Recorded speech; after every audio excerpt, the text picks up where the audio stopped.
Hi అండి. ఉడుం కర్రీని ఇలా ప్రిపేర్ చేసుకోండి. చాలా టేస్టీగా ఉంటుంది. దీనికోసం ముందుగా కుక్కర్‌ని తీసుకోండి.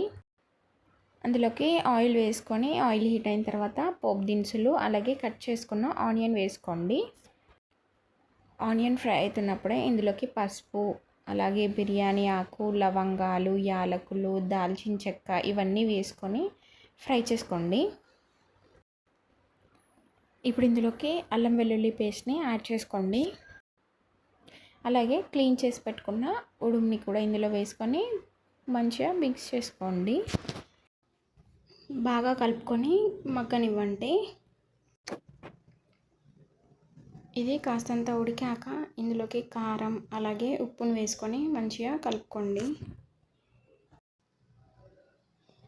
ఇలా మంచిగా కలుపుకొని ఇప్పుడు ఇందులోకి గ్లాసుడు వాటర్ పోసుకోండి. ఇప్పుడు కుక్కర్ మూత పెట్టుకొని 4 విజిల్స్ వచ్చే వరకు లో ఫ్లేమ్లో పెట్టుకొని ఉడకనివ్వండి. సేమ్ మనం మటన్ కర్రీ ఎలా చేసుకుంటామో దీన్ని కూడా అలాగే చేసుకోవాలి. టేస్ట్ కూడా సిమిలర్గా ఉంటుంది. 4 విజిల్స్ వచ్చిన తర్వాత ప్రెషర్ అంతా తీసేసి కుక్కర్ మూత ఓపెన్ చేసి ఇలా ఉడికి ఉంటుంది. ఇప్పుడు ఇందులోకి గరం మసాలా అలాగే ధనియాల పొడిని వేసుకొని ఒక 5 నిమిషాలు ఉడకనివ్వండి. చాలు, అంతే, రెడీ అయిపోతుంది. చాలా బాగుంటుందండి. తప్పకుండా ట్రై చేయండి.